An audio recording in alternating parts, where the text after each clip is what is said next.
स्थूलतनुं गजेन्द्रवदनं लम्बोदरं सुन्दरं प्रस्यन्दन्मदगन्धलुब्धमधुपौ व्यालोलगण्डस्थलं दन्ताघातविधारितानि उदरैः सिन्दूरशोभाकरं वन्दे शैलसुतासुतं गणपतिं सिद्धिप्रदं सच्चिदानन्दरूपाय विश्वोत्पत्त्यादिहेतवे तापत्रये विनाशाय श्रीकृष्णाय वयं नमः।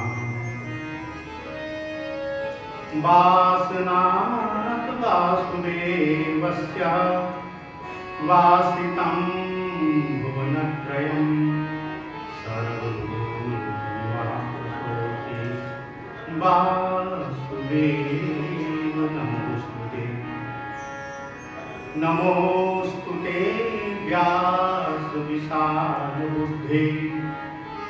फुल्लारविन्दायतपत्रनेत्रा येन त्वया भारततैलपूर्णा प्रज्वालितो ज्ञानमयो प्रदीपः या कुन्देन्दुसारकाधवला या शुभ्रवस्त्रावृता या वीणावरदण्डमण्डितकरा या श्वेतपद्मासना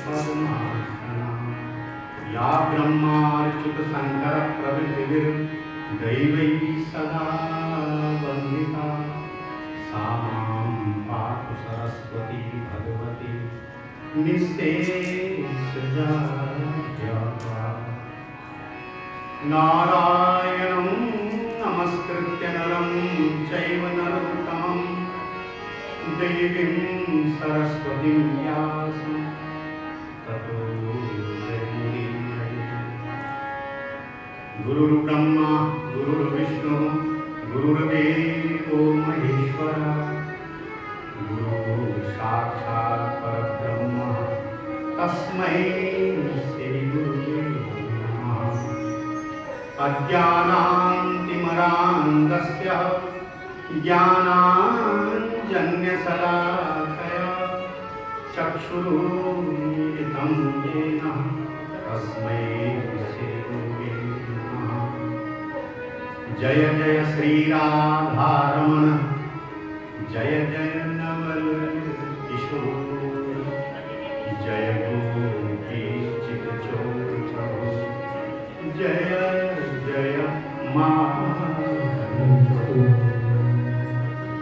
भक्त भक्ति भगवंत गुरु चतुर्नाम बपुए इनके पद वंदन किए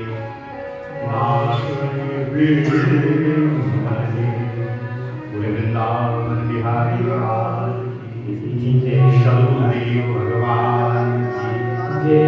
सरस्वती मैया की जय। शंकर भगवान की जय। राजा रामचंद्र भगवान की जय। हर हर महादेव।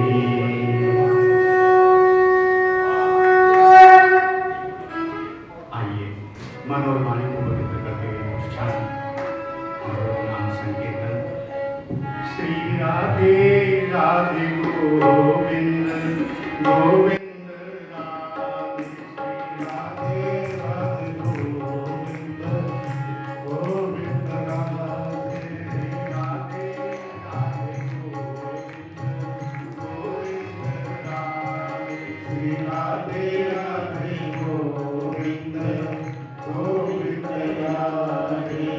राधे राधे गोविंद गोविंद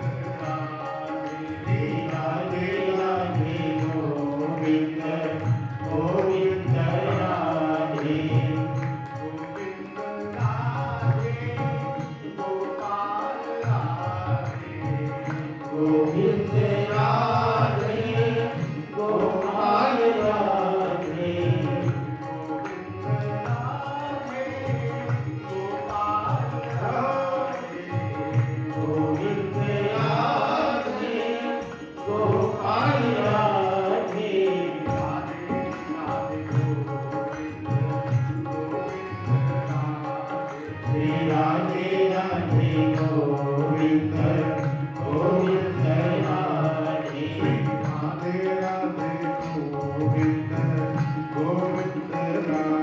राधे राधे गोविंद गोविंद राधे गोविंद राधे गोपाल राधे गोविंद राधे गोपाल राधे गोविंद राधे गोपाल राधे गोविंद राधे गोपाल राधे राधे राधे गोविंद गोविंद राधे श्री राधे राधे गोविंद गोविंद राधे। तो आप जागता नहीं जय श्री राधे।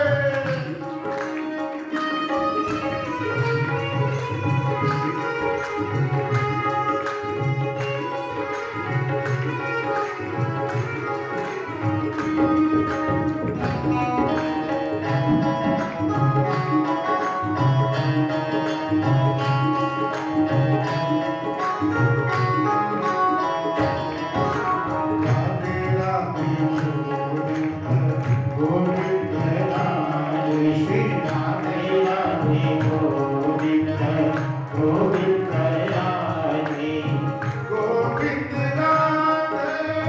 गोपाल राधे गोविंद राधे गोपाल राधे गोविंद राधे गोपाल राधे गोविंद राधे गोपाल राधे गोविंद राधे गोपाल राधे।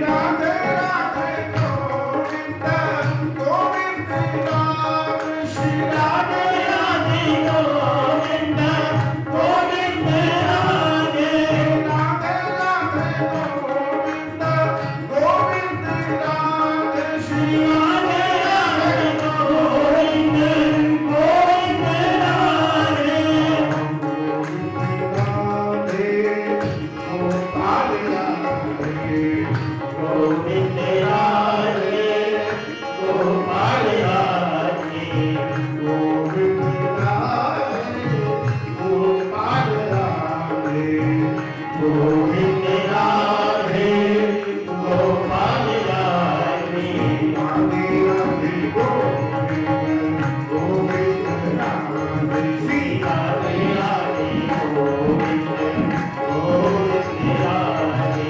गोविंद राधे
ग्रंथ की जय हो। जय जय श्री राधे श्याम, जय जय श्री राधे श्याम, जय जय श्री राधे श्याम।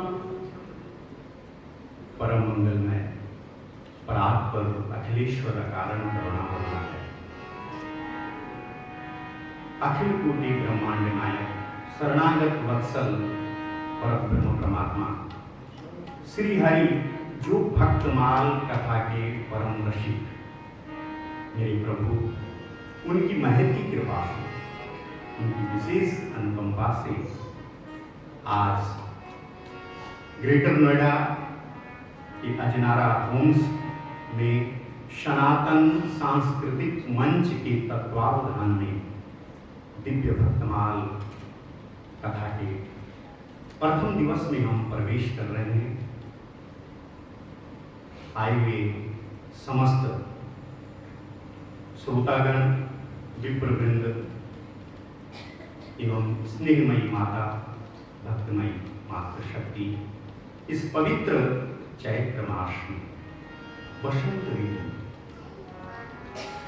इस फाल्गुन और चैत्र जो 2 मास हैं, ये बसंत ऋतु है। हमारे यहाँ 12 महीने हैं और उन 12 महीनों में 6 ऋतु हैं। और भगवान कहते हैं कि मासानाम मार्गशीर्षो। भगवान भगवत गीता में जब अपनी विभूतियों का बताते हैं, उसने क्या बताया? ऋतु को क्या बताया? बसंत ऋतु को अपनी विभूति बताया कि महीनों में मैं मार्गशीर्ष का महीना हूं और ऋतु नाम उष्मांकरा। ऋतु क्या बताई? उष्मांकरा यानी बसंत ऋतु, स्वयं मैं। महीनों में मैं मार्गशीर्ष का महीना हूं। वनस्पतियों में जितने भी वनस्पति वृक्ष पौधे हैं, उनमें मैं पीपल। भगवान बताते हैं कि जलाशयों में मैं सागर हूं। इस प्रकार से भगवान अपनी विभूति बताते हैं। तो आज इस पवित्र मास में हम सब भाग्यशाली हैं। इस चैत्र मास में जो है हम श्री वर्तमान कथा श्रवण कर रहे हैं और इस चैत्र मास में हमारे प्रभु श्री राम जी का भी प्रागट्य हुआ है।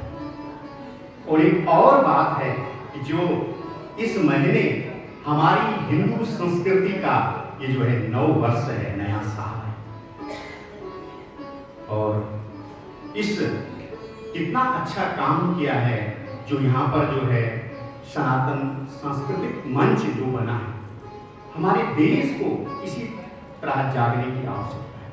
आगे मैं उस पर ब्रह्म परमात्मा से प्रार्थना करूंगा कि इसी तरह इस स्थान पर ऐसे कार्य हों। और जो ये संगठन, जो ये समिति बनी है 7-8 महीने पहले, शायद श्रावण मास में हमने यहाँ पर श्रीमद् भागवत किया और उसी का प्रतिफल ये मिला हमें।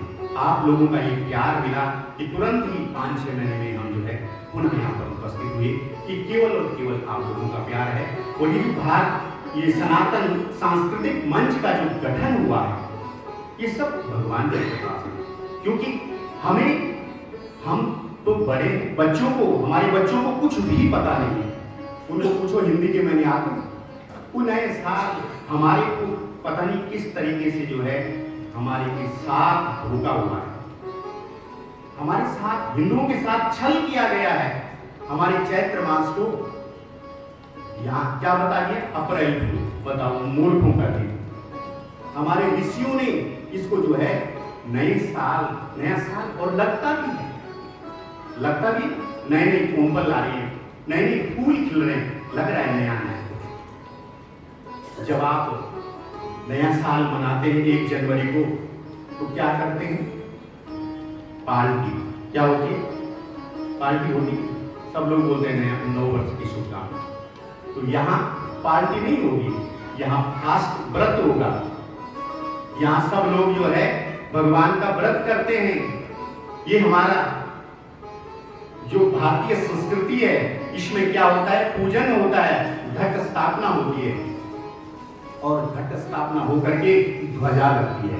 और ये काम हमारा जो ये संगठन सनातन सांस्कृतिक जो मंच बना है, ये लोगों को कितना बढ़िया जागृत हो रहे हैं, जागृत कर रहा है। मुझे बहुत प्रसन्नता हुई।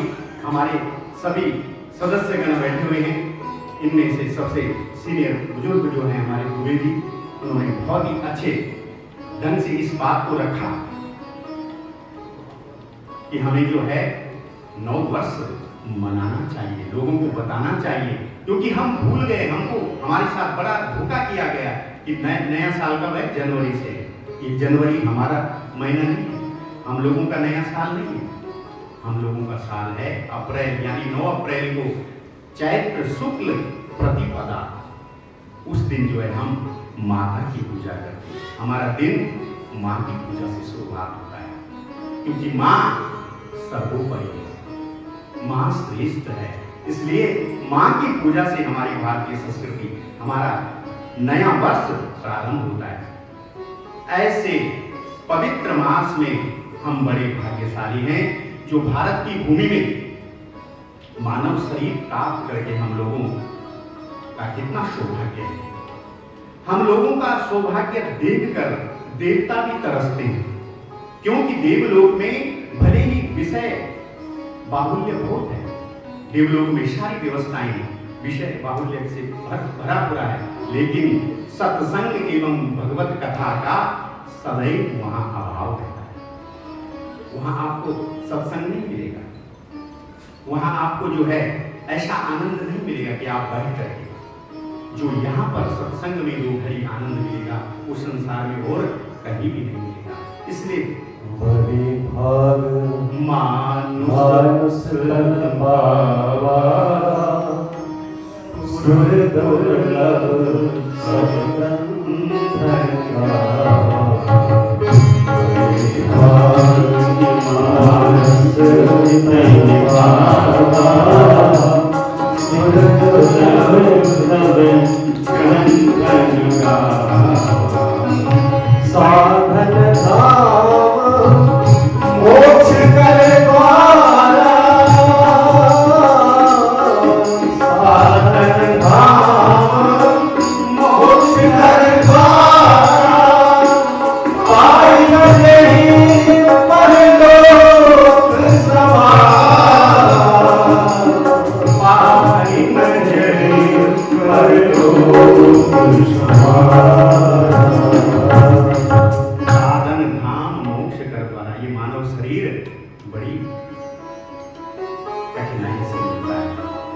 साधन धाम मोक्ष कर द्वारा, और शरीरों से हम साधन नहीं कर सकते।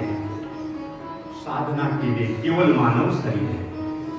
साधन धाम मोक्ष कर द्वारा, और मोक्ष का दरवाजा केवल और केवल मानव शरीर है। और शरीर कीट पतंग आदि, उनको क्या बताया गया गरुड़ पुराण में, त्रियक योनि। त्रियक योनि यानी तुरंत अगले शरीर, जैसे ही मौत हुई उनकी, जैसे ही मृत्यु हुई, कीट पतंग आदि हमारे पैरों तले, जब हम सुबह घूमते हैं, मॉर्निंग वॉक करते हैं, उस समय में जाने कितने छोटे छोटे जीव हमारे पैरों तले मर जाते हैं, तो उनको अगला जन्म तुरंत। लेकिन मानव 84 लाख शरीरों में केवल मानव ही ऐसा शरीर है जिसको जो है स्वर्ग और नरक मिलेगा। क्यों? क्योंकि उसको पता है, विवेक शक्ति है, क्या उचित है, क्या अनुचित है, क्या करना चाहिए और क्या नहीं करना चाहिए। इसलिए हमारे लिए है स्वर्ग और नरक। कुछ लोग प्रश्न भी करते हैं, न जाने कितने जीव इस संसार में जो है रोज प्रतिदिन मृत्यु को प्राप्त हो रहे हैं, लेकिन मानव शरीर बड़ी कठिनाई से दुर्लभो, भागवत में भी आए, दुर्लभो मानसो देहो देहि नाम क्षण भंगुरा तत्रापि दुर्लभम मन्ये वैकुंठ प्रिय दर्शनम। दुर्लभो मानसो देहो, ये मानव देह दुर्लभ है। और देखिए उस पर ब्रह्म परमात्मा की कृपा को देखिए, एक तो बड़ी कठिनता से मिला, बड़ी कठिनाई से मिला, और फिर कैसे है, बुलबुले की तरह। हमें पता ही नहीं कि अगले पल क्या होना चाहिए, क्या होगा हमारे साथ। चल रहे हैं, सुबह एक व्यक्ति चला ऑफिस गाड़ी में, पता नहीं न जाने क्या हो रास्ते में, सायंकाल वापस आई ना आई, कुछ पता ही नहीं हमको। और वैसे हम अपने आप को बड़े बुद्धिमान समझते हैं। मानव को कितना अहंकार है, इसलिए कुछ भी नहीं, इस संसार में क्षणिक है, जीरो है, लास्ट में क्या है, जीरो है। कुछ जैसे हमें कहीं जाना है, किसी शहर में मुरादाबाद पहुंचना है, इलाहाबाद पहुंचना है, तो लगे हैं माइलस्टोन रास्ते में, तो लिखा रहता है मुरादाबाद 50 किलोमीटर और आगे गए, मुरादाबाद 30 किलोमीटर और आगे गए, जहां जीरो आ गया तो आप पहुंच गए मुरादाबाद। तो भक्ति करते करते, उस पर ब्रह्म परमात्मा को याद करते करते जब हम जीरो हो जाते हैं, तभी उसका साक्षात्कार होता है। बोलिए भक्तवत्सल भगवान की जय। तो भक्त माल में लिखा है कि जो हरि प्राप्ति की आस है, तो हरि जन गुण गाय, न तुर सुकृत पूंजे बीज जो जन्म जन्म पछताए। नवादास जी लिखते हैं, यदि भगवत प्राप्ति की चाह है जीवन में, अगर भगवान की प्राप्ति करना चाहते हैं तो क्या करें, भक्तों के चरित्रों को सुने। भक्त लोगों के चरित्रों को सुने और उनका अनुसरण करें, और भगवान का चरित्र गाने से भक्त लोग प्रसन्न होते हैं। अगर हम भगवान की कथा सुना रहे हैं या भगवान की भगवत कथा हो रही है, तो उससे भक्त लोग प्रसन्न होते हैं। लेकिन जब भक्तों का चरित्र, भक्तमाल की कथा होती है, स्वयं भक्तों की कथा होती है, तो भगवान स्वयं आकर बैठते हैं। जैसे राम कथा के भक्त श्रोता कौन है, हनुमान जी, भागवत के श्री परीक्षित जी हैं। तो ठीक उसी प्रकार भक्तमाल के श्रोता कौन है, स्वयं भगवान नारायण। पूछा नावादास जी ने, आप तो कह रहे कि मैं लिखूं कथा, लेकिन इसका श्रोता कौन होगा? तो भगवान मुस्कुराए और कहा कि नावा जी, स्वयं जब मेरे भक्तों का चरित्र होगा तो मैं स्वयं उसका श्रवण करूंगा, स्वयं मैं उसका श्रोता हूं। तो श्री भक्तमाल कथा श्रवण करने का हम आप लोगों को जो है सौभाग्य प्राप्त हो रहा है इस पवित्र मास में। जैसे हमारे यहाँ सनातन धर्म के अनेक ग्रंथ हैं, अगर हमें राम जी के बारे में जानना है, अगर हमें राम जी का चरित्र सुनना है, तो हमारे यहाँ वाल्मीकि रामायण। अगर हमने राम जी का वाल्मीकि रामायण और रामचरितमानस आदि, अगर हमने भगवान कृष्ण का चरित्र सुनना है, तो श्रीमद् भागवत, गीता, महाभारत, पद्म पुराण, श्रीमद् भागवत पुराण आदि पुराण है। इसी प्रकार अगर हमें भगवान शंकर के चरित्र, उनकी लीलाओं का आस्वादन अगर करना है, तो हमारे यहाँ शिव पुराण इत्यादि नाना पुराण है। लेकिन अगर हमें भक्तों के बारे में, भक्त कथा, भक्त चरित्र अगर सुनना है, तो हमारे यहाँ श्री भक्तमाल जी के पवित्र ग्रंथ है, जिस ग्रंथ की विषय वस्तु क्या है, भगवान का चरित्र नहीं, अपितु भगवान के प्राण प्यारे भक्तों का चरित्र है।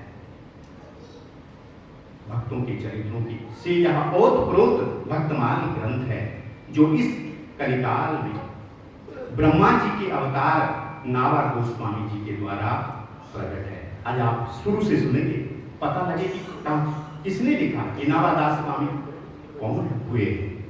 आप भक्तमाल की महिमा को आज दत्तचित होकर सुने शुरू से, तभी समझ में आता है। आज पहला दिन था, इसलिए थोड़ा बहुत देर हो जाती है शुरू करने में, और लोगों की उपस्थिति भी कुछ कम सी लग रही है। लेकिन जो पहले दिन आया है उसको पता लगेगा कि भाई भक्तमाल ग्रंथ किसने लिखा हो, कौन हो। तो आज आप इसको सुने। तो इस कलिकाल में क्या बताया है कि जो ब्रह्मा जी थे, ब्रह्मा जी ही नावादास जी बने। श्री नावादास जी रामानंदी वैष्णविक परंपरा के में जो है प्रकट हुए, रामानंदी संत हुए। संतों ने साक्षात ब्रह्मा जी का अवतार माना है इसको, नावादास जी।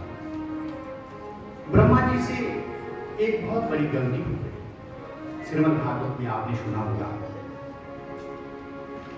श्रीमद् भागवत में कथा आती है, जब वन लीला हुई, भगवान कृष्ण अपने सखाओं के साथ जब वन लीला, वन भोजन करते हैं, उसमें सभी सखाएं, सखा लोग होते हैं, ग्वाल बाल सभी होते हैं। तो ब्रह्मा जी आए, क्योंकि वो भी भगवान को परखना चाहते थे, तो भगवान की परीक्षा लेना चाहते आए। वो नीचे और देखा भगवान पत्तलों में सारे सखाओं के साथ वन भोजन हो रहा है। कभी जो है ग्वाल बाल भगवान को खिला रहे हैं अपने पत्तल से, और कभी भगवान जो है उनको खिला रहे हैं। जब ये लीला देखी ब्रह्मा जी ने, तो ब्रह्मा जी को लगा कि क्या ये कैसा भगवान है, ये भगवान कैसा है जो दूसरों का जूठा खा रहा है, ये भगवान नहीं हो सकता। जो इन अहीर बालकों का जूठा खा रहा है, ये कैसे परमात्मा। जो इस प्रकार से जब मन में ऐसी बातें आई,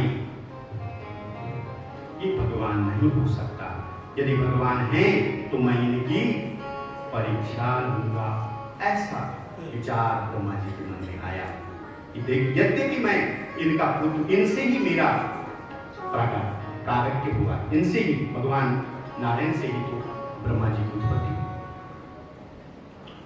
तो फिर भी सोचते हैं कि मैं जानना चाहूंगा, ऐसा उनका जो है मैं इनकी परीक्षा, ऐसा भाव ब्रह्मा जी के मन में आया। भले ही ये सब भगवान की लीला ही थी, भगवान ने ही ये सब कराया, लेकिन लीला के दो पक्ष होते हैं, लीला पक्ष और शिक्षा पक्ष। लीला पक्ष यानी जो हम सुन के सुख प्राप्त करें, आस्वादन वाला, लीला के अनुरूप हम भगवान का चिंतन करें। दूसरा वाला पक्ष है शिक्षा। ब्रह्मा जी से यही भूल हो गई, क्योंकि भगवान की कृपा की कभी परीक्षा नहीं होती। क्या भगवान की कभी परीक्षा ली जा सकती? भगवत कृपा की तो समीक्षा होती है, और जो प्राप्त नहीं है उसकी प्रतीक्षा होती है। जैसे आप लोगों को प्रतीक्षा थी कि कब भक्तमाल कथा हो पिछले, क्योंकि हमने जब श्रीमद् भागवत पुराण हुआ था उस समय कहा था कि जल्दी से हम 2-3 महीने में भक्तमाल कथा करें, लेकिन फिर भी जो है उस प्रभु की इतनी कृपा हुई कि यहाँ पर उस कथा का इतना सुंदर फल मिला कि यहाँ पर एक सुंदर एक संगठन, एक समिति बन गई, और उसका सुंदर नाम है सनातन सांस्कृतिक मंच। और उसमें हमारे सारे सभी लोग गणमान्य व्यक्ति हैं, सभी लोग जुड़े हुए हैं, और इतने कम दिनों में, इतने बहुत कम समय में इतनी सुंदर तैयारी, और जो हमारे इस जो लोग बैठे हुए बुजुर्ग माताएं, इन सबको ये सब अच्छा लगता है। अरे भाई, बच्चे तो काम पे चले जाते हैं, और काम भी जरूरी है, रोटी का, लेकिन इस अवस्था में उनको लगता है कि ऐसे कार्य हों, सभी के माता पिता चाहते हैं।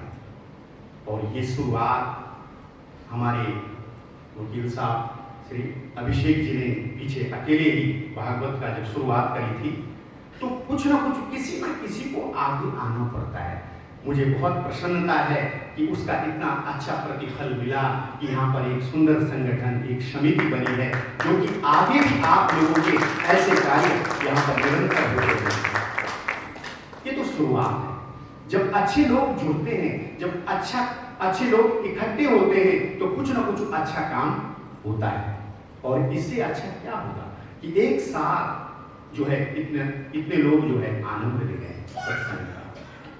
तो क्या होती है समीक्षा, जो प्राप्त नहीं है वस्तु उसकी प्रतीक्षा होती है। अगर किसी के पास वाहन नहीं है, गाड़ी नहीं, वो सोचता कब मैं प्रतीक्षा करता है कि कब। अगर किसी का घर नहीं है, प्रतीक्षा करता है भगवान मेरे को भी घर मिले। तो भगवान की कृपा का जो है क्या होती है, समीक्षा होती है। आंकलन करें हम, मूल्यांकन करें हम, ठाकुर जी की कितनी कृपा है हमारे ऊपर। भगवान ने सुंदर देह प्रदान की, सुंदर हिंदू परिवार में हमको जन्म मिला। इस भारत भूमि में भगवान ने हमको जन्म दिया। हमको सदग्रंथ प्राप्त हैं, अच्छे ग्रंथ। जो हमारे यहाँ सदग्रंथ प्राप्त हैं, वो दुनिया में आपको कितना, मुझे जो है आगे मैं अपने बच्चों को अच्छा संस्कार दे पाया। ये मनुष्य शरीर जिस काम के लिए मिला था, वह काम मैंने किया, मैं उसको कर रहा हूं या नहीं। इस प्रकार से मन में समीक्षा करें, मूल्यांकन करें। इस कलिकाल में कहा जाता है कि दो क्षण भी अगर हम भगवान का नाम लेते हैं तो अवश्य ही हमें मोक्ष की प्राप्ति होती है। एक घड़ी आधी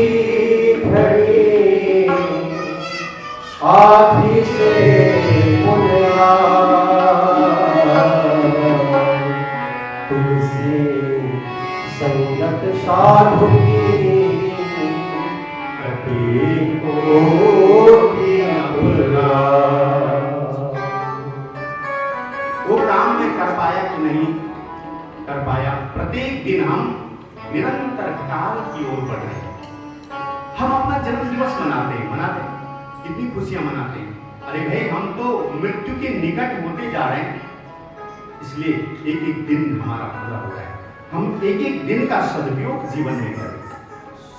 तो ब्रह्मा जी परीक्षा की सोचने लगे। क्या आया? परीक्षा भी बड़ी विचित्र ली। कैसी परीक्षा ली? भगवान के पहले बछड़ों को गायब कर चुरा लिया, फिर एक तरफ बछड़ों को चुराया। जैसे ही वन भोजन हो रहा था, तो जब बछड़े दिखाई नहीं दिए, तो भगवान कृष्ण कहते हैं अपनी सखाओं से कि जरा मैं देख लूं, बछड़े दिखाई नहीं दिए। तो जैसे ही बछड़े देखने गए भगवान, इधर से फिर उन सखाओं को भी ब्रह्मा जी ने अपनी ब्रह्मधाम में ले गए। जब भगवान वापस आए तो वहां बच्चे नहीं मिले, ग्वाल बाल नहीं मिले, कोई सखा नहीं मिला। समझ गए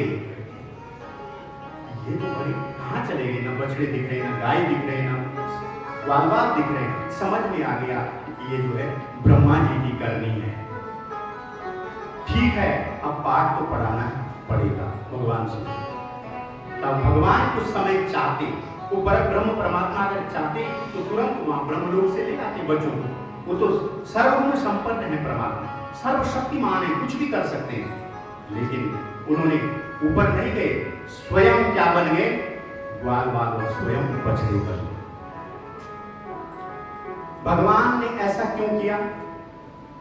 बछड़े क्यों बने? वो तो जा सकते थे, ला सकते थे संकल्प में, और भी कुछ कर सकते थे। लेकिन ठाकुर जी की बड़ी लीला निराली है। वो एक पंथ और दो काज करते हैं। ब्रज की जितनी भी माताएं हैं, जितनी भी गोपियां हैं, जितनी भी वहां पर गाय गौ माता है, उन सब की एक इच्छा थी मन में। जब कन्हैया, वो क्या विचार करते हैं कि जो ये कन्हैया है, ये केवल यशोदा की यहाँ क्यों हुआ इसका जन्म? काश अगर इनका जन्म मेरे घर होता। गोपियां सोच रही, माताएं सोच रही, गौ माता सोच रही कि अगर बछड़े के रूप में हम मेरे से जन्म होता तो मैं अपने थनों से दूध पिलाती, अपनी जीभ से जो है उसको चाटती, भगवान का आलिंगन करती, हमें भी जो है वात्सल्य सुख प्राप्त होता। इस प्रकार से सोचते हैं। ठाकुर जी का स्वभाव, भगवान कहते हैं कि राम सदा सेवक रुचि, राम सदा सेवक राम सदा सेवक रुचिराते, राम सदा सेवक रुचिराते, वेद पुराण साधु सुरताते, वेद पुराण साधु सुरताते, राम सदा सेवक रुचिराते, राम सदा सेवक रुचिराते, वेद पुराण साधु सुरताते। भगवान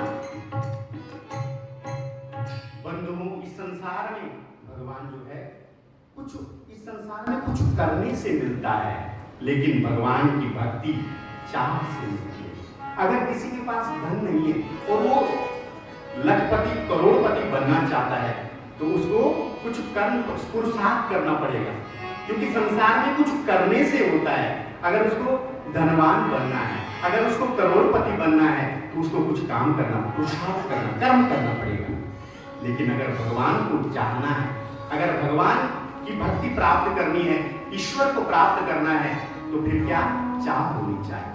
चाह मन में, जैसे उन गोपियों के मन में चाह, जैसे उन माताओं के मन में चाह, और चाह असली होनी चाहिए। वो चाह असल अच्छी हो, असली हो, नकली नहीं होनी चाहिए उसका। तो प्रभु के रूप को चाहो, लीला को चाहे, धाम को चाहे, उनके प्यारे संतों को चाहे, फिर देखिए जीवन में परिवर्तन। फिर अपने जीवन में पहले चाहे तो सही, मन में आती है पहली बात, पहले हम मन में रखें तो सही कि भाई मुझे सुबह उठना है और सबसे पहले अपने माता पिता की चरण स्पर्श करने, मुझे सबसे पहले उठना है और नहा धो करके मंदिर जाना है। कुछ चाह मन में आएगी ना पहले, तो इसलिए चाह होनी चाहिए। संसार में अगर आपने कुछ बनना है, नेता बनना है, कुछ बड़ा आदमी बनना है, तो उसके लिए कर्म करना पड़ेगा। लेकिन अगर भगवान की भक्ति प्राप्त करनी है तो चाह मन में, तब चाहने से ही मिलेगा। ब्रज की गायों ने, ब्रज की माओ ने जो चाहा, ठाकुर जी ने सबके मनोरथ एक साथ पूर्ण कर दिए। एक साथ ग्वाल बन गए, एक साथ ही बछड़े बन गए और एक साथ जो है सारा वही, जैसे ब्रह्मा जी ऊपर ले गए ठीक वही स्वरूप। और ये कितने दिन तक बने रहे? 1 वर्ष तक बने रहे। ब्रह्मा जी उनको ब्रह्मलोक ले गए। क्यों ले गए? क्योंकि ब्रह्मा जी परीक्षण करना चाहते हैं, भगवान की परीक्षा लेना चाहते हैं। अगर भगवान होंगे तो जान लेंगे, ब्रह्मा जी कह रहे हैं, सोच रहे मन में, नहीं तो परेशान होंगे। अब लीला प्रभु की ये हुई कि ऊपर जब ब्रह्मा जी देखते हैं ऊपर भी गाय, बछड़े और ग्वाल, और नीचे आए तो नीचे भी बछड़े। ब्रह्मा जी बार बार ऊपर जाते हैं ब्रह्मलोक और बार बार नीचे आते हैं, तो क्या देखते हैं कि ठीक वही ग्वाल बाल ऊपर है और वही नीचे है। ब्रह्मा जी की बुद्धि चकरा गई, तो आने जाने में कई चक्कर लगे, ऊपर और ब्रह्मलोक से नीचे, धरती पर और ऊपर, तो आने जाने में ठीक 1 साल बीत गया। ब्रह्मा जी का दिन आप जानते, इतने में धरती पर 1 साल बीत गया। 1 साल और इस साल एक काम और हो गया। क्या हो गया? जिस वर्ष ठाकुर जी ग्वाल बाल और गोपी बने, तो नंद बाबा के जो पुरोहित हैं सांडिल्य जी, उन्होंने नंद बाबा से प्रार्थना की। क्या कहा कि बाबा इस साल मेरे मन में एक विचार आ रहा है, एक मनोरथ आप मेरा हो रहा है इस साल, क्योंकि ब्रज की जितनी भी कुंवारी गोपियां, जिनका विवाह नहीं, जितनी भी कुंवारी गोपियां हैं और ब्रज के जितने भी ग्वाल बाल हैं, क्योंकि ये संवत बड़ा अच्छा है। संवत यानी साल, और संवत शुरू होता है ठीक 9 तारीख से शुरू होगा नया संवत, संवत 2081। यही हमारा जो सनातन सांस्कृतिक मंच है, यही काम शुरुआत उनकी नए साल से है। और मुझे लग रहा है कि और सारे कार्य अच्छे होंगे, क्योंकि हमें पता ही नहीं कि हमारा संवत, सब लोग सन 2024 हमारा संवत है, संवत 2081। और जितने भी पुराने व्यापारी हैं आज भी हमसे पूछते हैं और बही खाता, जो पुराने, नए वालों को तो कुछ नहीं पता, नए वाले तो अंग्रेजी स्कूल में पढ़े हो, तो जनवरी फरवरी वाले, इसलिए उनको कुछ नहीं पता। लेकिन जो पुराने बनिया लोग हैं, पुराने व्यापारी हैं, वो आज भी 1 अप्रैल को अपनी बही हाथों का पूजा कराते हैं। इसलिए हमारा जो नया संवत है, हमारा जो नया साल है, वो चैत्र के महीने से शुरू होता है, चैत्र से शुरू होता है। तो आज हमारे बच्चों को बताएं हम महीनों के नाम, कुछ नहीं पता बच्चों को, हिंदी में गिनती नहीं पता। गिनती पूछो बच्चों को कि 45, बोले वो क्या होता है। अगर बच्चों को आप पूछे 56, बोले वो क्या होता है, अंग्रेजी में बोलो 56 बोलना पड़ता है। इसलिए हिंदी हमारी जो क्या हमारी भाषा है, इसलिए उस पे हम आए, हमारे संस्कार क्या है। तो हमारा संवत है जो 9 तारीख शुरू हो रहा है, 2081 शुरू हो रहा है। तो नंद बाबा से सांडिल्य कहते हैं कि ये संवत बहुत अच्छा है, इस साल जितने भी कुंवारे ग्वाल बाल हैं उनका विवाह कर दीजिए। तो जिस वर्ष ठाकुर जी, बहुत सुंदर कथा है, मन दत्तचित होकर सुने, क्योंकि आप सुनेंगे तभी समझ में आएगा भक्तमाल आगे, ये शुरुआत है। तो कह रहे हैं कि जिस वर्ष ठाकुर जी गोपी ग्वाल बने, तो उस वर्ष विवाह हुआ। तो किसका विवाह किसके साथ हुआ, कौन का विवाह किसके साथ हुआ, यानी गोपियों का विवाह गोपीनाथ के साथ है। क्योंकि उस साल तो गोपी भी भगवान बने थे, ग्वाल भी भगवान बने थे, बछड़े भी भगवान बने थे, भगवान की लीला थी। तो किसका विवाह किसके संग हुआ, तो जितने भी गोपी थी सारी गोपियों का विवाह जो है मेरे गोपीनाथ से हुआ। इसलिए रास लीला, जब रास लीला होती है तो वहां कोई पर स्त्री नहीं होती है। न जाने लोग क्या क्या प्रश्न करते हैं हमारे भगवान के बारे में, लेकिन नारायण हमारे प्रभु तो जितनी भी गोपियां थी, और वो कौन थी? भगवान ही थे। भगवान के लिए कोई पर नहीं होता, पर स्त्री तो थी, पर तो होता ही नहीं उस परमात्मा के लिए। इसलिए जब रास लीला होती है तो उसमें मेरे ठाकुर ही होते हैं। राधा और कृष्ण के स्वरूप में सारी जितनी भी गोपियां हैं मेरे ठाकुर जी हैं। तो एक वर्ष बीत गया, ठाकुर जी ने एक और लीला कर दी, क्योंकि इधर ब्रह्मा जी नीचे आए हैं देखने, तो जितनी बार भी देखने आते हैं बुद्धि चकरा जाती है। तो जब वो नीचे आते हैं देखने, इतने में वो विचार करते हैं, यार क्या है ये चक्कर क्या है? उस दिन मैं जब आया तो ये जूठा खा लो बच्चों का आपस में, आज मैं आता हूँ ऊपर नीचे जाता हूँ तो वही ग्वाल बाल, ये क्या है? तो सोच रहे थे। इतने में भगवान जी ब्रह्मलोक पहुंच गए मेरे कन्हैया। जब ब्रह्मलोक पहुंचे तो उनको बोल दिया द्वारपाल, भाई आजकल जो है बहुत बहुरूपीय घूम रहे, तुम ऐसा करना। और ब्रह्मा जी का रूप बनाया और पहुंच गए, और उनको बोल दिया द्वारपालों को कि आजकल बहुरूपीय बहुत घूम रहे हैं, अगर कोई मेरे स्वरूप में आए तो देख लेना, उसको अंदर मत घुसने देना। इतने में भगवान तो बैठ गए ब्रह्मा जी के सिंहासन पर, ब्रह्मा जी बन करके। थोड़ी देर में ब्रह्मा जी पहुंचे। जैसे ही द्वारपालों ने देखा, पूछा कौन हो तुम? बोले कि आज क्या हो गया तुमको? मैं ब्रह्मा। ब्रह्मा हो? ऐसे बहुत देखे तेरे जैसे ब्रह्मा। वो द्वारपाल कह रहे आज उनकी बात क्या हो गया? इन सबको हो क्या गया इनकी बुद्धि? बोले हमारे ब्रह्मा जी हमारे ठाकुर जी अंदर बैठे। इस प्रकार से तब जो है ब्रह्मा जी को समझ में आए कि मैं तो भगवान की परीक्षा लेना, मैं तो भगवान की परीक्षा ले रहा था, भगवान ने तो मेरा घर आना ही बंद कर दिया। आत्मग्लानि, अब क्या करूं? बहुत दुखी हुई ब्रह्मा जी, बहुत आत्मग्लानि हुई। तो हंस पर बैठ कर पुनः ब्रज में आए। अब आए ऊपर से, तो कहां आए? एक गांव है ब्रज में, चौमुहा। क्यों पड़ा उसका नाम चौमुहा? जब आप छठी कला से दिल्ली हाईवे की तरफ आएंगे तब एक गांव है चौमुहा गांव, तो इसीलिए उसका नाम चौमुहा, क्योंकि ब्रह्मा जी चार मुख के थे। तो सारे ब्रजवासी कन्हैया से पूछते हैं, अरे कन्हैया ये चार मुंह वालों कौन आए? कौन है ये चार मुंह? तो भगवान जब नीचे उतरे हंस से दंडवत प्रणाम किया, और जैसे ही अपने चारों माथों से प्रणाम किया और आंखों से जो है रोने लगे। चार मुख हैं और 8 आंख, तो इतने रोए ब्रह्मा जी, इतने रोए कि वहां ब्रह्म कुंड बन गया। आज भी वहां ब्रह्म कुंड है और ब्रह्म वन भी है, ब्रह्म वन में आए, और चौमुहा में आज भी ब्रह्मा जी का मंदिर है। तो इस प्रकार से भगवान की स्तुति करने लगे कि हे प्रभु बहुत बड़ी भूल है। हंस से उठ के भगवान को बारंबार प्रणाम किया और भगवान की स्तुति की। नौमिद्यते प्रभुवसे तडिदंबराया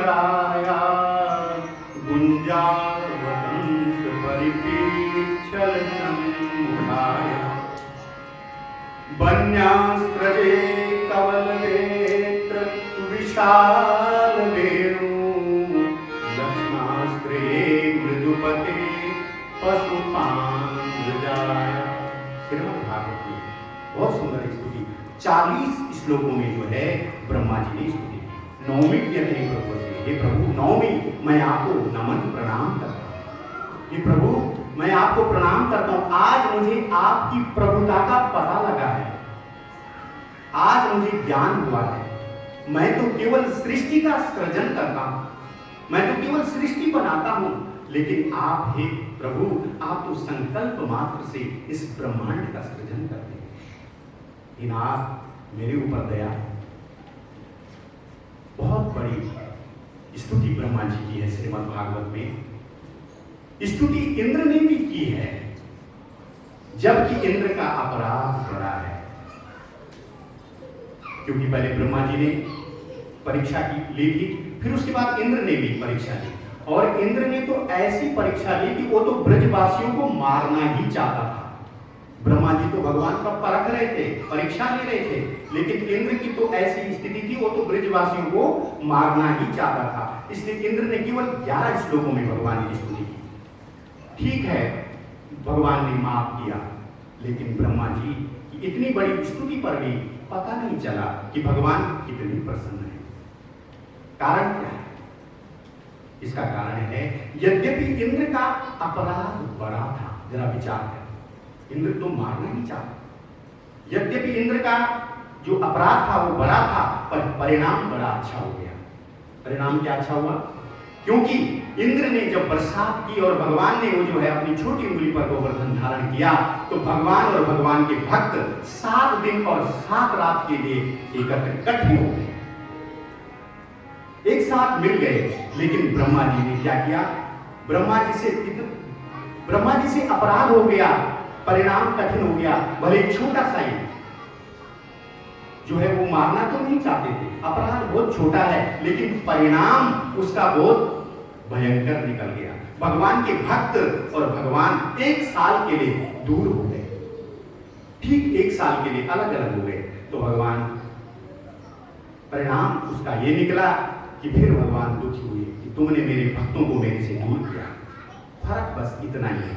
वैष्णव हुआ है जो टूटे हुए को जोड़ने का काम है। कौन है वैष्णव?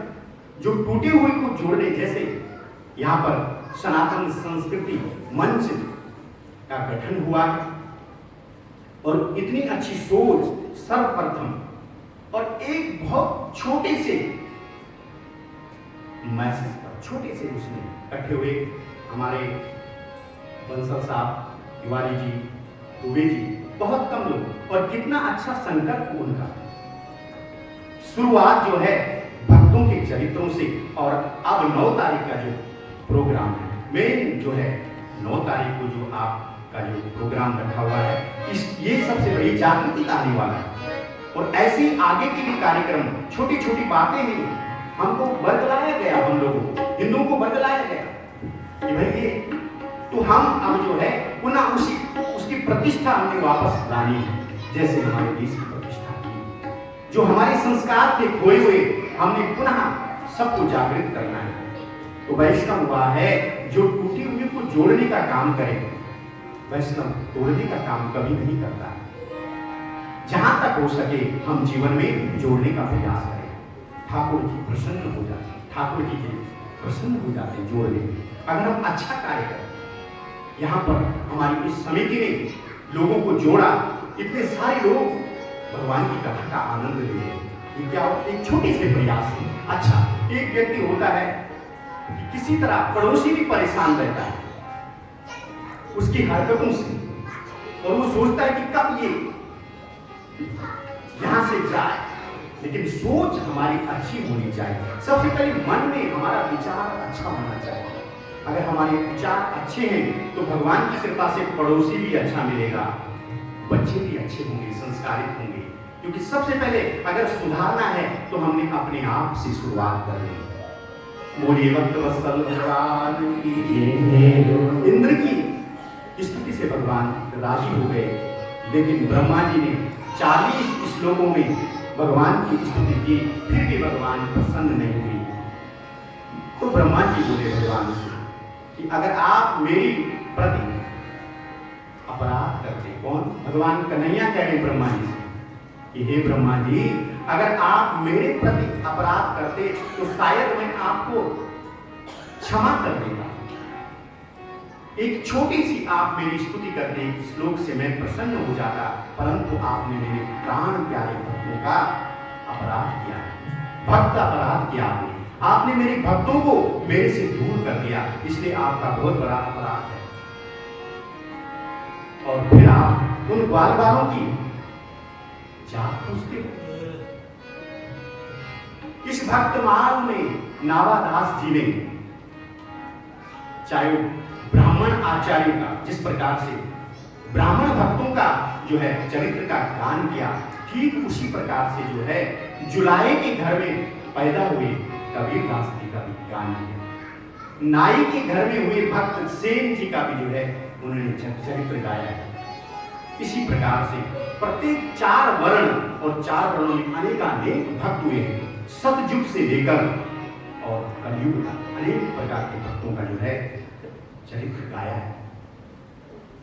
तभी तो राम जी कहते हैं सबरी से, कह रघुपति सुन राम निवासा, कह रघुपति सुन राम निवासा, मानव एक भगति करना, मानव एक भगति करना।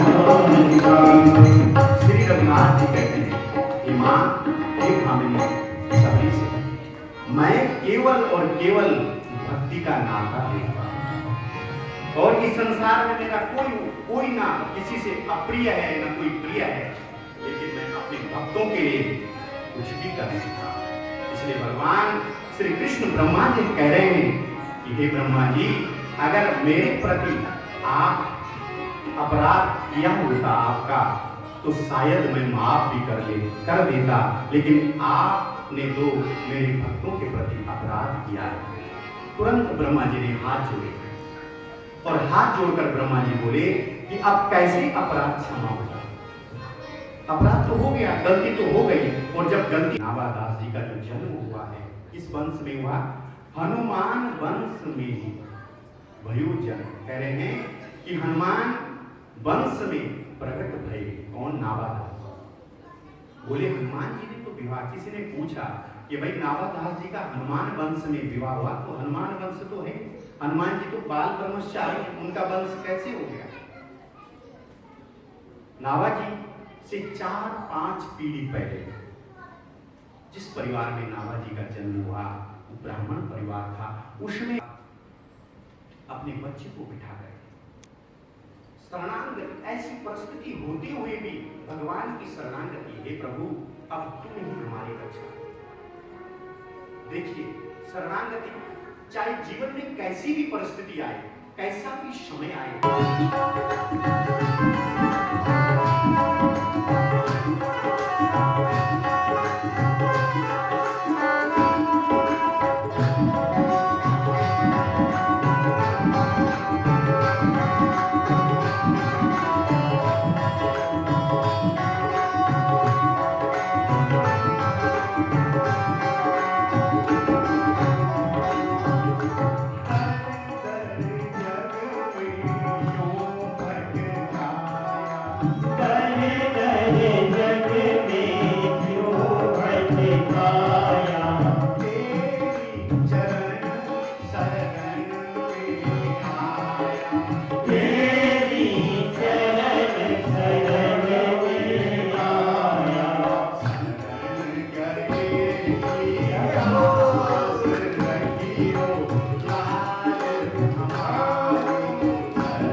प्रकार से जो है पहले नावादास जी की माँ भगवान को पुकारती है। कैसे नावादास जी पुकार रहे हैं, उस पुकार का, हे दीनबंधु प्रभु नारायण, चरणों में मुझे ठिकाना दो, जिसमें यह जीवन सार्थक हो, ऐसा कोई सहज बहाना दो। इस प्रकार से जब उन्होंने पुकारा तो उस पुकार का ये परिणाम हुआ कि नावादास सुन के करुण पुकार हरि, दीन बंधु भगवंत ऐसी कीनी प्रेरणा, आए गए दो संत। जैसे ही भगवान का नाम पुकारा, क्योंकि माँ तो चल बसी इस संसार से, अब उस बालक अकेला है, समय है। इतने में जब करुण पुकार मेरे ठाकुर ने सुनी तो क्या होता है, इधर से दो संत, कौन थे वो दो संत? कृष्णदास पयारी जी के शिष्य थे, इलहदेव और अग्रदेव जी महाराज। वो हरिद्वार से उस समय इतने सिद्ध संत थे कि वो जो है हरिद्वार से कुंभ का मेला वहां स्नान करके आ रहे थे। और कहां जा रहे थे? गलता जी, गालब ऋषि का जो आश्रम है जयपुर के पास, वहां उनको जाना था। तो इतने में जब वो जा रहे थे तो उससे पहले जहां बालक था उससे कुछ दूरी पर दो रास्ते मिले ऐसे, एक तो शहर की ओर रास्ता जाता था और एक रास्ता जंगल की ओर जाता। जब वो उस मोड़ पर पहुंचे दोनों संत, तो उस समय आकाशवाणी हुई। आकाशवाणी क्या हुई कि हे संतों, तुम जो है शहर के वाले रास्ते से मत जाओ, तुम जो ये जंगल का जो ये वन का रास्ता है इससे जाओ, इससे तुम्हें जो है एक अमूल्य रत्न मिलेगा। ऐसी आकाशवाणी जब सुनी दोनों संतों ने तो एक दूसरे को देखने लगे, आपस में एक दूसरे को दोनों देख रहे हैं कि भाई ये देवता लोग भी कैसी लुभावनी बात करते हैं, हम क्या करेंगे अमूल्य रत्न का, हम तो संत हैं, हमें रत्न से क्या लेना है। तब तक अग्रदास जी महाराज बोले कि भाई हो सकता है कि वो रत्न ऐसा हीरा जवाहरात न हो करके कुछ और रूप में हो। आकाशवाणी हुई, देववाणी हुई, तो हमें अब जो है इस मार्ग से ही जाना चाहिए। तो दोनों निर्णय लिया और जो जंगल वाला रास्ता था वहां से दोनों संत निकले। जब आगे चलते चलते उस स्थान पर पहुंचे जहां बालक नाव फंस गया। अंधा बालक कभी इधर जाता है कभी उधर जाता है, टकरा जाता है पेड़ों से क्योंकि आंखें हैं, कभी बैठ जाता है। ऐसी स्थिति में जब दोनों संत वहां पर पहुंचे तो प्रणाम किया। संस्कारित बालक था, ब्राह्मण बालक था। उसने जैसे ही कुछ आहट सुनी तो उठ करके जो है प्रणाम करता है। दोनों संतों ने आशीर्वाद दिया और पूछा, बेटे इस निर्जन वन में तुम जो है यहां पर क्या कर रहे हो? तुम्हारी माता पिता कहां हैं? तुम कौन हो? कहां से आए हो और कहां जा रहे हो? 4 प्रश्न पूछा। और इस निर्जन वन में तुम्हारा कौन है? 5 साल का वह बच्चा प्रश्न का जवाब देता है, ईश्वर अंश जीव अविनाशी। क्या बोलता है? ईश्वर अंश जीव अविनाशी, चेतन अमर राशि। ये जितने भी संसार के जीव हैं सब उसी परमात्मा के अंश को हैं। आपने पूछा कि मैं कौन हूं, तो मैं भगवान का अंश हूं। यही जीव का असली परिचय है, सबका हमारा और आपका यही परिचय है। क्योंकि हम जिस प्रकार से अग्नि से चिंगारी अलग हो जाती है उस माया के फेर में पड़ने के कारण, ठीक उसी प्रकार से उस परमात्मा से हम विलग हो गए। तो ऐसे ही हम जो है सब लोग कौन हैं? भगवान के अंश हैं और हम सब भगवान के दास हैं। आपने पूछा कहां से आए हो, तो जहां से सारी दुनिया आती जैसे सब माँ के गर्भ से आए, वैसे मैं जहां से अनंत जीव राशियां आती है, मैं वहीं से आया हूं। आपने पूछा कहां जा रहे हो, तो आप जैसे संत अब मुझे मिले, आप जैसा लोगों का सहारा मुझे हो, तो मुझे क्या चिंता है। आपने पूछा कहां जाना है, आप जैसे संत रास्ता दिखाने वाले हैं, तब तो पता चले कि कहां जाना है। चौथा आपने पूछा कि तेरा रक्षक इस जंगल में कौन है, तू यहां किसके साथ है। भगवान जिस प्रकार मां के गर्भ में वह परमात्मा सबकी रक्षा करता है, ठीक उसी प्रकार इस जंगल में भी वो परमात्मा मेरी रक्षा करे।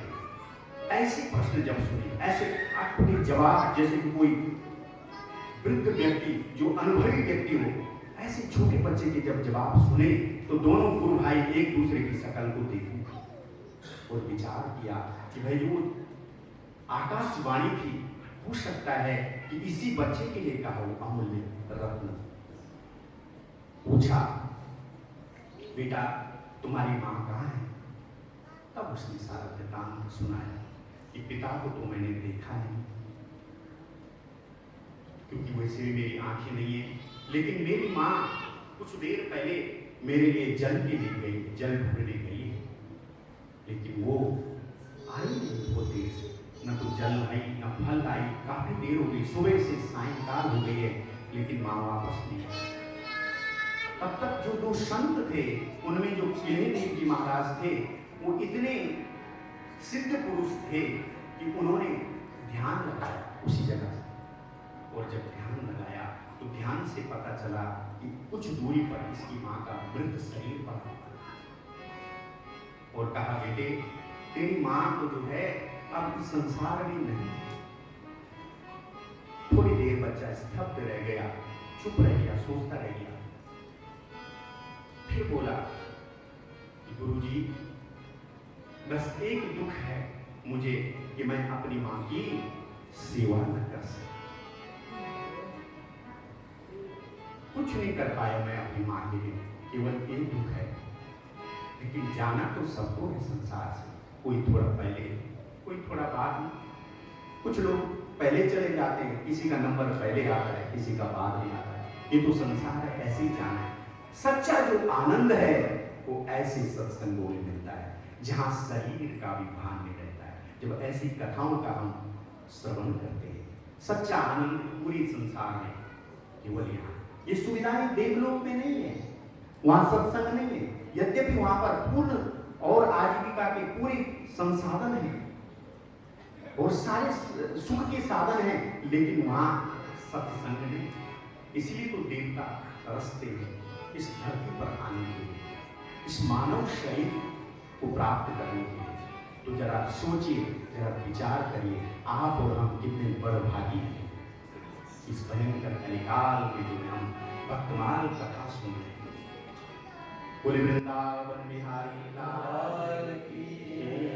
देखी अजब निराली महिमा सत्संग की, देखी अजब निराली महिमा सत्संग की, देखी अजब निराली महिमा सत्संग की, सत्संग की सत्संग की सत्संग की सत्संग की सत्संग की सत्संग की सत्संग की सत्संग की, देखी अजब निराली महिमा सत्संग की, देखी अजब निराली महिमा सत्संग की।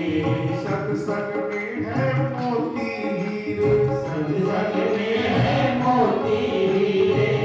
आप लोग को मोती हीरा चाहिए कि नहीं चाहिए? नहीं चाहिए, दोनों हाथ उठाओ, मिलता है।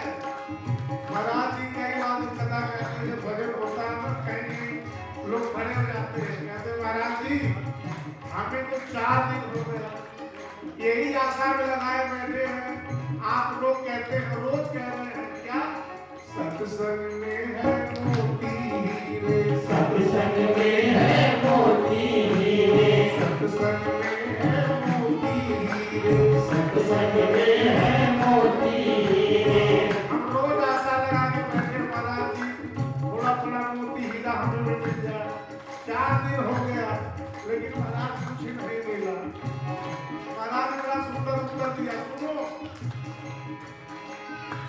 सत्संग में है मोती हीरे, सत्संग में है मोती हीरे, गिरता है पर धीरे धीरे, गिरता है पर धीरे धीरे, गिरता है पर धीरे धीरे, गिरता है पर धीरे धीरे, जिसने खोज निकाली महिमा सत्संग की, जिसने खोज निकाली महिमा सत्संग की, देखी अजब निराली महिमा सत्संग की, देखी अजब निराली महिमा सत्संग की, सत्संग ही सब संकट काटे, सत्संग ही सब संकट काटे, सत्संग ही सब संकट काटे, सत्संग ही सब संकट काटे, भूपत क्यों प्रभु पार लगावे, भूपत को मनवार लगावे,